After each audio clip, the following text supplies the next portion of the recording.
নমস্কার ওড়িশাবাসী, শুভ সন্ধ্যা। আজি সন্ধ্যার রয়েছে দেশ বিদেশ রাজ্যর গুরুত্বপূর্ণ খবর, যাহা আপন মানে 10 মিনিট সময় দিয়ে দেখিপারিবে। তা পূর্বর আপন মান গোটে ছোটিয়া অনুরোধ, ভিডিওটি লাইক করে কমেন্টরে আপনার জেলার না লিখিদেবে, যাফলে তুরন্ত আপনার জেলার খবর মধ্যে পাইপারিবে।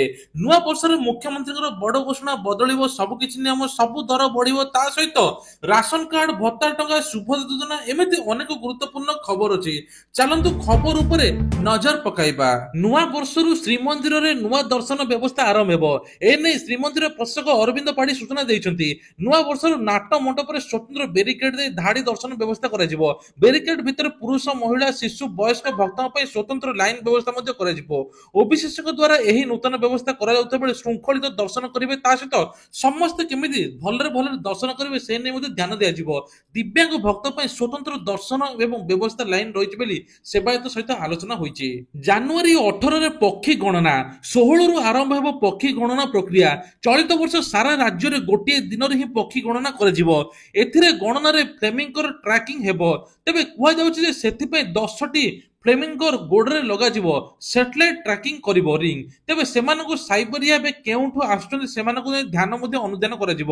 ଶୀତ ଋତୁରେ ବିଦେଶାଗତ ପକ୍ଷୀମାନେ ଚିଲିକାର ଚତୁଃପାର୍ଶ୍ୱରେ ଜଳାଶୟରେ ମଙ୍ଗଳାଯୋଡି, ଭୂଷଣପୁର, ବାଲିପାଟପୁର, ନଈର ବଉଳାଗଡ ଏମିତି ଅନେକ ସ୍ଥାନରେ ଜଳାଶୟ ମାନଙ୍କରେ ଦେଖା ଯାଇଥାନ୍ତି। ଏଣିକି ଦୁର୍ଘଟଣାରୁ ବର୍ତ୍ତିବେ ବୁଲା ଗାଈ, ଗୋରୁ ବା କୁକୁର। ବେକରେ ବନ୍ଧାଯିବ ରେଡିୟମ ବେଲ୍ଟ। ଦିନକୁ ଦିନ ରାସ୍ତାରେ ବୁଲା ଗାଈ ଗୋରୁଙ୍କ ସଂଖ୍ୟା ବଢିବାରେ ଲାଗିଛି। କେତେବେଳେ ସେମାନେ ମଝିରେ ଶୋଇ ପଡୁଛନ୍ତି, କେତେବେଳେ ଲଢେଇ କରୁଛନ୍ତି, ଯାହାଦ୍ୱାରା ଜନସାଧାରଣ ପାଇଁ ନାହିଁ ନଥିବାର ଅସୁବିଧା ମଧ୍ୟ ହେଉଛି। ଅନେକ ସମୟରେ ସେମାନଙ୍କର ଅକାଳରେ ମଧ୍ୟ ମୃତ୍ୟୁ ହେଉଛି। ତେଣୁ ବୁଲା ଗାଈ, କୁକୁର, ଷଣ୍ଢଙ୍କ ପାଇଁ ଏଥର ରେଡିୟମର ବେଲ୍ଟ ପିନ୍ଧାଯିବ ବୋଲି ସ୍ୱାଗତଯୋଗ୍ୟ ପଦକ୍ଷେପ ନିଆଯାଇଛି। ଏଭଳି ଦୃଶ୍ୟ ଦେଖିବାକୁ ମିଳିଛି ପଟ୍ଟାମୁଣ୍ଡେଇ ଠାରେ। ତାପରେ ସାରା ରାଜ୍ୟରେ ସମସ୍ତଙ୍କୁ ରେଡିୟମ ବେଲ୍ଟ ପିନ୍ଧାଯିବ। ଚାଷୀ ମାନଙ୍କ ପାଇଁ ଖୁସି ଖବର, ନୂଆ ବର୍ଷ ଚାଷୀଙ୍କ ପାଇଁ ଖୁସି ଖବର ନେଇ ଆସିଛି। ନୂଆ ବର୍ଷରେ ଭାରତୀୟ ରିଜର୍ଭ ବ୍ୟାଙ୍କ ତରଫରୁ ଚାଷୀଙ୍କ ବଡ ଉପହାର ଦେବା ପାଇଁ ଯାଉଛି। ଆରବିଆଇ ଚାଷୀକୁ ବିନା କୌଣସି ବନ୍ଧକରେ ଲୋନ ସୀମାକୁ 2 ଲକ୍ଷ ପର୍ଯ୍ୟନ୍ତ ବୃଦ୍ଧି କରାଯାଇଛି। ଏଣିକି ଚାଷୀମାନେ 2 ଲକ୍ଷ ପର୍ଯ୍ୟନ୍ତ ଋଣ ନେଇପାରିବେ। ତା ସହିତ ମଧ୍ୟ 4% ସୁଧ ହାରରେ ନେଇପାରିବେ ବୋଲି କୁହାଯାଉଛି। ଏନେଇ କେନ୍ଦ୍ର ସରକାରଙ୍କର ମଧ୍ୟ ବଡ ଘୋଷଣା। କୋଟି କୋଟି ଚାଷୀ ଉପକୃତ ହେବେ ବୋଲି କୁହାଯାଉଛି। ଏହି ଯୋଜନାରେ ଲାଭ ଉଠାଇବା ପାଇଁ ପ୍ରକୃତ ଚାଷୀମାନେ ସକ୍ଷମ ହେବେ। ତେବେ ଜାନୁଆରୀ 1, 2025ରୁ ଏହି ବିନା ଗ୍ୟାରେଣ୍ଟି ଲୋନ ଆରମ୍ଭ ହେବ ବୋଲି କୁହାଯାଉଛି। ଲାଗୁ ହେବାକୁ ଯାଉଛି ବହୁ ପ୍ରତୀକ୍ଷିତ ଆୟୁଷ୍ମାନ ଯୋଜନା। ଭୁବନେଶ୍ୱର କେନ୍ଦ୍ରୀୟ ଟିମ୍ ଏଥର ପହଞ୍ଚିଛନ୍ତି। ତେବେ କୁହାଯାଉଛି ଯେ ଆୟୁଷ୍ମାନ ଭାରତ ଯୋଜନା କାର୍ଡ ପୁଣି ମିଳିବା ପାଇଁ ଯାଉଛି। 3 କୋଟି ଲୋକ ଏଥିରେ ଉପକୃତ ହେବେ। ପୂର୍ବ ସରକାରରେ ଥିବା ଯୋଉ କାର୍ଡରେ ମାତ୍ର 957 ହସ୍ପିଟାଲ ଥିଲା, ସେଥିରେ ଚିକିତ୍ସା ହେଉଥିଲା। କିନ୍ତୁ ଆୟୁଷ୍ମାନ କାର୍ଡ ଏବଂ ଗୋପବନ୍ଧୁ ଆରୋଗ୍ୟ କାର୍ଡରେ 27,000ରୁ ଅଧିକ ମେଡିକାଲ ଚିକିତ୍ସିତ ହୋଇପାରିବେ। ତା ସହିତ ମଧ୍ୟ ପୁରୁଷଙ୍କ ପାଇଁ 5 ଲକ୍ଷ ଏବଂ ମହିଳାମାନଙ୍କ ପାଇଁ 10 ଲକ୍ଷ ସ୍ୱାସ୍ଥ୍ୟ ବୀମା ରହିଛି। ଆସନ୍ତା 26 ତାରିଖରେ ବିଜେଡିର 28 ବର୍ଷରେ ପଦାର୍ପଣ କରିବ। ସବୁ ନିର୍ବାଚନ ମଣ୍ଡଳୀରେ ଦଳର 28ତମ ପ୍ରତିଷ୍ଠା ଦିବସ ପାଳନ କରାଯିବା ପାଇଁ ଦଳୀୟ କର୍ମକର୍ତ୍ତାଙ୍କୁ ଚିଠି ଲେଖି ବିଜେଡି ସଭାପତି ନବୀନ ପଟ୍ଟନାୟକ ଅବଗତ କରାଇଛନ୍ତି। ଏହା ଲୋକଙ୍କ ସହିତ ସେବା କରିବାକୁ ଆହ୍ୱାନ ମଧ୍ୟ ଦେଇଛନ୍ତି। ପ୍ରତିଷ୍ଠା ଦିବସରେ ବିଜେଡିର ଛାମୁଆ ନେତା ଶୁଭେଚ୍ଛାକୁ ନେଇ ସଭା କରିପାରିବେ। ଏଥିରେ ମଧ୍ୟ ରାଜ୍ୟ ଓ କେନ୍ଦ୍ର ସରକାରଙ୍କର ଜନ ବିରୋଧୀ କାର୍ଯ୍ୟକ୍ରମ ଆଲୋଚନା ହେବ। ତେବେ ବିଜେପି ସରକାର ଆସିଲା ପରେ ଯୋଉ ଦର ଦାମ ସବୁ ବଢୁଛି, ଗରିବ ଲୋକଙ୍କ ପାଇଁ ଏଥର ଆନ୍ଦୋଳନ କରିବ ବିଜେଡି। ସୁଭଦ୍ରା ଯୋଜନାକୁ ନେଇ ଆସିଲା ବଡ ଅପଡେଟ। ଏ ନେଇକି ମଧ୍ୟ ଉପମୁଖ୍ୟମନ୍ତ୍ରୀ ପ୍ରଭାତୀ ପରିଡା ସୂଚନା ଦେଇଛନ୍ତି। ଆଉ 5 ଦିନ ପରେ ସୁଭଦ୍ରା ଟଙ୍କା ମିଳିବା ପାଇଁ ଯାଉଥିଲା, କିନ୍ତୁ ଏପଟେ ମନା କରିଛନ୍ତି ଯେ ଏବେ ଏଇ ବର୍ଷ ସୁଭଦ୍ରା ଟଙ୍କା ମିଳିବ ନାହିଁ। ତୁରନ୍ତ ଆପଣ ମାନେ ଇ କେୱାଇସି ବାୟୋମେଟ୍ରିକ କରିଦିଅନ୍ତୁ, ଯାହା ଫଳରେ ଆପଣଙ୍କର ସୁଭଦ୍ରା ଟଙ୍କା ମିଳିଯିବ ବୋଲି କୁହାଯାଉଛି। କିନ୍ତୁ ଏ ନେଇକି 5,66,000 ଫର୍ମ ଏପର୍ଯ୍ୟନ୍ତ ପେଣ୍ଡିଂରେ ଅଛି। ସେସବୁ ସଲ୍ଭ ହୋଇସାରିଲା ପରେ ଆଗାମୀ ବର୍ଷରେ ମିଳିବ ବୋଲି କୁହାଯାଉଛି। ତେବେ ଦ୍ୱିତୀୟ କିସ୍ତି ମିଳିବା ପାଇଁ ଯାଉଛି ମାର୍ଚ୍ଚ 8 ତାରିଖରେ। ମହିଳା ଦିବସ ହେତୁ ମାର୍ଚ୍ଚ 8 ତାରିଖରେ ମିଳିଯିବ ବୋଲି କୁହାଯାଉଛି। ପ୍ଲେ ସ୍କୁଲ ଶୌଚାଳୟରେ ଲାଗିଛି ସ୍ପାଏ କ୍ୟାମେରା। ସମସ୍ତେ ଶୁଣିକି ଆଶ୍ଚର୍ଯ୍ୟ ହେଉଛନ୍ତି। ବଲ୍ ହୋଲ୍ଡର ଭିତରେ ସ୍ପାଏ କ୍ୟାମେରା ମିଳିଥିବା ସୂଚନା ମିଳିଛି। ଏଭଳି ଘଟଣା ଘଟିଛି ଦିଲ୍ଲୀରେ। ସୂଚନା ଅନୁଯାୟୀ ପ୍ଲେ ସ୍କୁଲରେ ଜଣେ ଶିକ୍ଷୟିତ୍ରୀ ପୋଲିସକୁ କହିଥିଲେ ଯେ 10 ଡିସେମ୍ବର ସ୍କୁଲରେ ନିର୍ମାଣ ହୋଇଥିବା ଶୌଚାଳୟରେ ଯାଇଥିଲେ। ସେହି ସମୟରେ ଏକ ବଲ୍ ଭିତରେ କ୍ୟାମେରା ଲାଗିଥିଲା।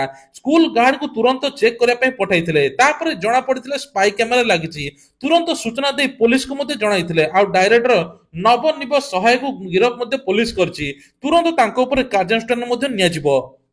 टिके लाइक पाया पई लोक माने सोशल मीडिया रे भाइराल हेबा पई किछ ना किछ करूचंती किए खुंट ऊपर चढ़ुची किए रास्ता ऊपर किए मेट्रो ऊपर रिलीज करची एभଳି एक अजब घटना घटची आपण माने सुनिले आश्चर्य हेबे तबे कुआ जाउचे मनी हंट चैलेंज करथिया जणे क्रिएटर रास्ता रे 20,000 टका उड़ाइथिला जा फल लोक माने मध्ये भीड़ जमी जाइथिले ताकू उठेया पई आ रास्ता रे मध्ये रोड रे मध्ये प्रबल भीड़ जमी जाइथिला ए सहित तुरंत को पुलिस को मध्ये जणाइथिला पुलिस तुरंत से व्यक्ति नारे कार्यानुष्ठान मध्ये नैची तबे कुआ जाउचे युवक जनक मनी हंट चैलेंज ग्रहण करथिले केवल किछि सोशल मीडिया रे लाइक पाया पई ए सब करिसंती तेबे पुलिस ताको ऊपर तुरंत एक्शन नै कार्यानुष्ठान नैची ए तेल दूर करिवो चंदापण एमिति किछि कोई लोकଙ୍କୁ ठकुथिले तीन जण गिरफ हेबे हेचंती चंदापण मात्र 3 दिन भितरे गायब हेजिवो मासे लगेले आपण चुटी उठी जिवो एमिति कोई लोकଙ୍କୁ ठकुथिले तेबे कुआ जाउची चंदापणरू व्यक्ति डाक्तर मठर आरंभ करी बजार उपलब्ध होउथवा औषध व्यवहार करिथांती बेले बेले एभଳି स्थिति फायदा उठैथांती किछि लोभकर व्यवसायी चंदापण दूर करिया पई तेल बिक्री नारे सेमान निरीह ग्राहक टंकार फायदा उठाइछंती तेबे कुआ जाउची एही तीन जण धरा पडिछंती ग्राहक को मिथ्या प्रतिश्रुति देई फीस बाबतକୁ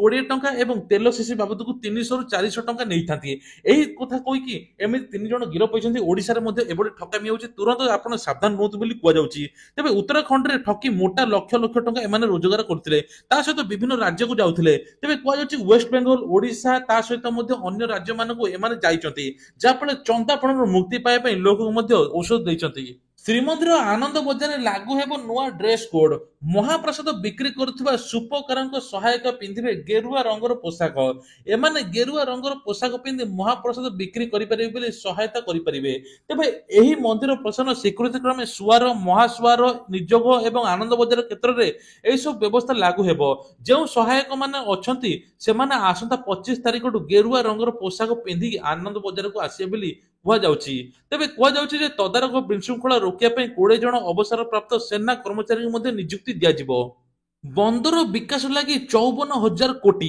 कार्यकारी हेबो 53टी प्रकल्प तेबे बंदर भित्तिक शिल्पायन बंदर आधुकरण एवं बंदर रास्ता संयोग प्रदान करबा लगी सागरमेला कार्यक्रम अधीन रे ओडिसा रे 54,000 कोटी टंकार 53टी प्रकल्प हाथ को नेइछि केंद्र जहाज चलाचल मंत्री सर्बानंद सोनोवाल राज्यसभा रे एक सूचना दैछंती तेबे मंत्री देइथिबा तथ्य अनुसार चांदीपुर रे 50 कोटी टंका व्यय ओडिसा सरकार मत्स्य चाष विभाग पक्षर माछ धरा विकास बंदर हेबो सेपरि बंध विभाग तरफ खोर्धारे बालुंगा पुरी कृष्ण प्रसाद गढ़ 54 कोटी खर्च हम तेज एबे एने कि मध्य चारिआडे बंदर सृष्टि हेबा पई 54,000 कोटी टका खर्च हम जहाँ राज्य में मध्य चाकरी हेबो नियुक्ति बाहरिबो आउ दादन खटिया पई बाहर को जीवा पई पड़िबो नाही 20-21 रे वर्षा 3 दिन जाए कोहला पाग रहिबो आज एही सब जिल्ला रे वर्षा संभावना तेबे कुआ जाउछि जे आज उपकूल ओडिशा दक्षिण ओडिशार किछि स्थान रे स्वल्प रु मध्यम धरण वर्षा होई पारे 20-21 तारिख रे प्रबल रु अति प्रबल वर्षा हबो आसंता 3 दिन जाए पूरा राज्य रे दिन बेला पाग कोहला रहिबो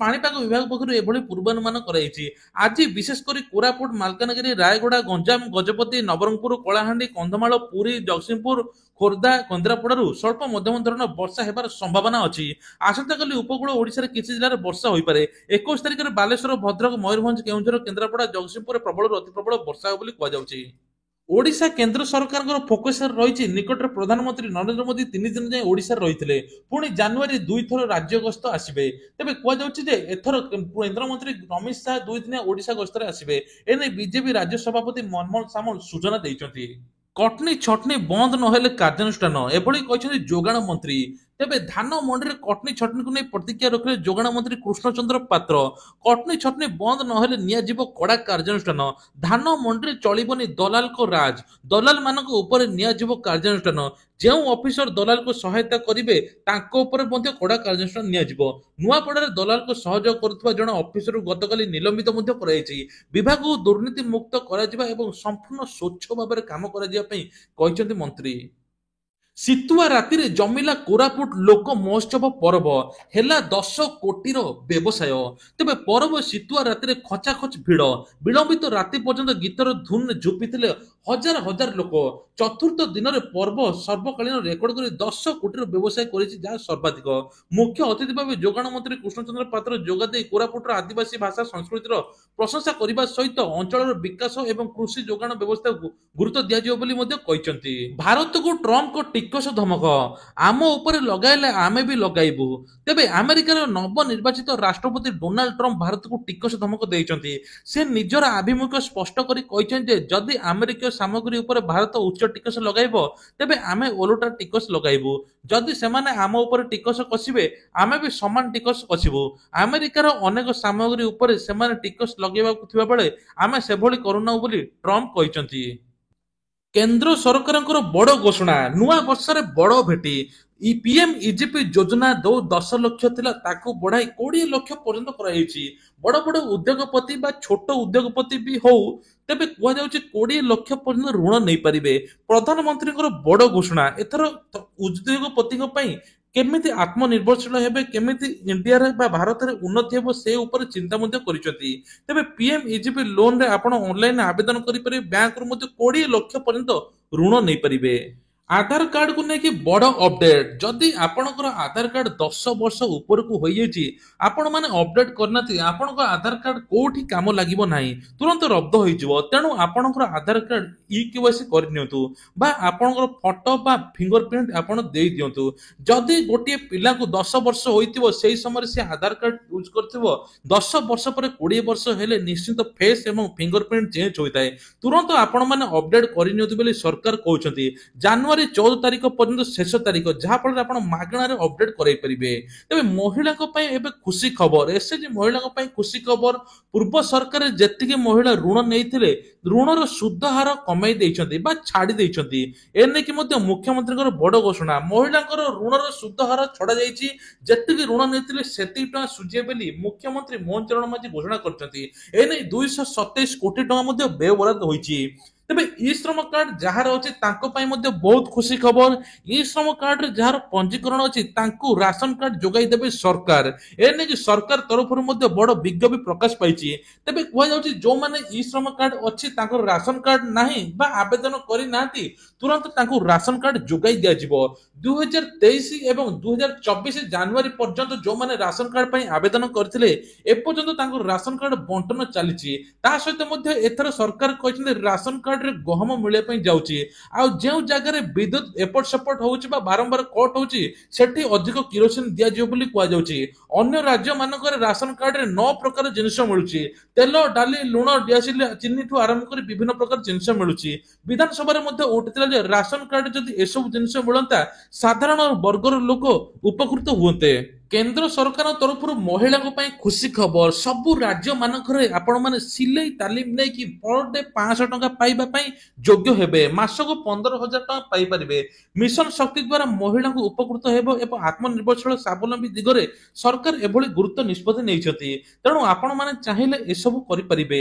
ପ୍ରତିଦିନ ଆପଣ 500 ଟଙ୍କା ପାଇପାରିବେ, ତା ସହିତ ମାସକୁ 15,000 ଟଙ୍କା ତାଲିମ ସରିଲା ପରେ ପାଇବେ। ଆଉ ସରକାର 1 ରୁ 2 ଲକ୍ଷ ପର୍ଯ୍ୟନ୍ତ ମଧ୍ୟ ଋଣ ଯୋଗାଇ ଦେବେ, ଯାହାଫଳରେ ଆପଣ ସିଲେଇ ମେସିନ କିଣି ଆତ୍ମନିର୍ଭରଶୀଳ ହୋଇପାରିବେ।